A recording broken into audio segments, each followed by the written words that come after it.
কার জন্য হলুদ মেহেদি দিয়ে ডালা সাজালাম, কিসের জন্য আমাদের বাড়িতে এত আয়োজন, 7 বোন আবারও কেন একসাথে হলাম, এই সব কিছু নিয়েই থাকছে আমার আজকের ভিডিও। আসসালামু আলাইকুম সবাইকে, আমি তাকিয়া হক চলে এসেছি নতুন একটি ভিডিও নিয়ে। প্রত্যেকবারই বাড়িতে আসার আগে নাদিয়াপা জাকিয়াপাকে কল করে জিজ্ঞাসা করা হয় যে আমাদের কোনো প্রোগ্রাম আছে কিনা বা কোথাও দাওয়াতে যাব কিনা। যেইবার বলবে যে না এবার আমরা কোথাও যাব না, ঠিক তখনই আমাদের বাড়িতে বা কোনো না কোনো একটা প্রোগ্রামে আমাদের অ্যাটেন্ড করতেই হয়। এবারও ঠিক সেম ঘটনাটাই ঘটেছে। বাড়িতে আসার পরেই দেখি বিশাল আয়োজন। সকালে ঘুম থেকে উঠেই দেখি এক গাদা বাজার আর বাবুর্চি বাসায় হাজির। যেহেতু বাড়িতে মানুষ অনেক বেশি, সেজন্য বাবুর্চির হাতেই সকালের নাস্তা বানানো হয়েছিল খিচুড়ি।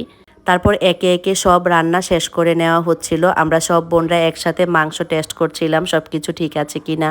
যখনই বাড়িতে কোনো প্রোগ্রাম হোক না কেন, তখনই আব্বা আম্মাকে অনেক বেশি মনে পড়ে, কারণ আব্বা আম্মা থাকলে আমরা 7 বোন একসাথে হলে অনেক বেশি খুশি হয়ে যেত। হঠাৎ করেই সবাই বলছে যেহেতু এত সুন্দর আয়োজন করছো, একটু হলুদের ব্যবস্থা করো।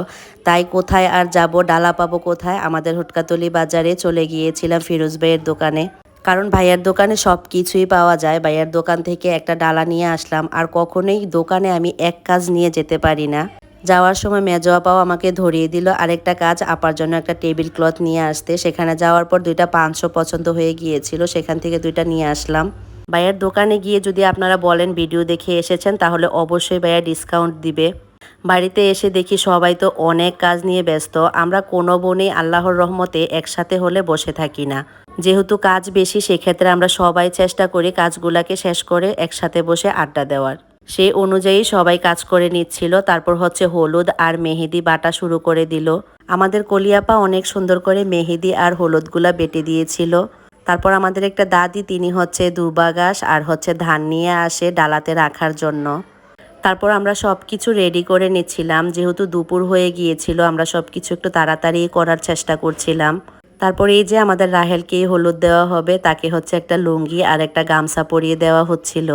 আপনারা সবাই জানেন রাহেলকে কিছুদিন আগে সুন্নত করানো হয়েছিল, তার জন্য একটু মিলাদ পড়ানো হবে, এজন্য আমরা সবাই এসেছি। এবং আমাদের যত আত্মীয় স্বজন আছে সবাইকে আল্লাহর রহমতে দাওয়াত করা হয়েছে। একে একে সবাই রাহেলকে হলুদ মেহেদি দিয়ে দিচ্ছিল, সবাই অনেক মজা করছিল। রাহেলের সুন্নতের অনুষ্ঠান নিয়ে আমাদের সবার অনেক প্ল্যান ছিল, কিন্তু করা হয় নাই। ভাইয়ার সম্পূর্ণ নিষেধ ছিল যাতে হলুদ করা না হয়। তারপর মুরব্বীরা এসে সবাই বলতেছিল যে ভালো না, একটু দেওয়া উচিত। তারপর একটু ছোটোখাটো করে আয়োজন করলাম। এইদিকে আমাদের মেহমানরা সবাই চলে এসেছে, প্লাস হচ্ছে নামাজের পর হুজুররাও মিলাদ পড়ার জন্য চলে এসেছিল। সব মেহমানরা খেয়ে যাওয়ার পর আমার এই ফুফাতো ভাই আছে অনেক কষ্ট করেছে, অনেক কাজ করছে। তারপর হচ্ছে আমাদের দুলাভাইয়েরা আমার হাত